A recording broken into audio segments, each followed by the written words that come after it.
سب سے پہلے اہم خبر، ملتان میں کرپشن کا بڑا scandal A B N news نے بے نقاب کر دیا۔ اینٹی کرپشن نے واسا ملتان میں اے بی این نیوز کی خبر پر ایکشن لیتے ہوئے گوشت ڈسپوزل اسٹیشن کی انکوائری شروع کر دی۔ انکوائری افسر کے سامنے ڈپٹی ڈائریکٹر واسا عبدالسلام عارف عباس اور ڈپٹی ڈائریکٹر فائنانس محمد سعید پیش، بیانات قلم بند کر لیے گئے۔ گوشت ڈسپوزل اسٹیشنز کا ریکارڈ قبضے میں لے لیا گیا ہے۔ اے بی این نیوز کی خبر پر ایکشن، ڈپٹی ڈائریکٹر واسا ڈپٹی ڈائریکٹر فائنانس کے بیانات قلم بند کر لیے گئے۔ گوشت ڈسپوزل اسٹیشن کا ریکارڈ قبضے میں لے لیا گیا۔ واسا ملتان میں کرپشن کا بڑا scandal A B N news نے بے نقاب کر دیا ہے۔ اینٹی کرپشن نے گوشت ڈسپوزل اسٹیشن کی انکوائری بھی شروع کر دی ہے۔ اہم خبر ہے، ملتان میں ڈپٹی ڈائریکٹر واسا اور ڈپٹی ڈائریکٹر فائنانس کے بیانات کو بھی قلم بند کر لیا گیا۔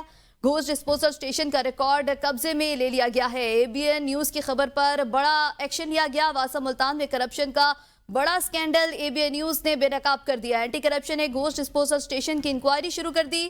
ڈپٹی ڈائریکٹر واسا اور ڈپٹی ڈائریکٹر فائنانس کے بیانات کو قلم بند کر دیا گیا ہے۔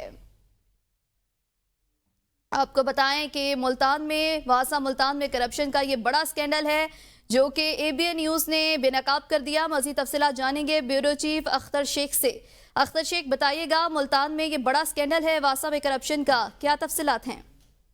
جی بالکل، واسا ملتان کے افسران نے جہانگیر آباد میں ایک گوشت ڈسپوزل اسٹیشن پر 2.5 کروڑ روپے خرچ کر دیے اور موقع پر اس اسٹیشن پر کوئی کام نہیں ہوا، جبکہ اس کے بل بھی جو کنسٹرکشن کمپنی تھی اس کو ادا کر دیے گئے ہیں۔ اس کی نشاندہی پر اینٹی کرپشن نے اس کا نوٹس لیا اور معاملے کی انکوائری شروع کر دی ہے۔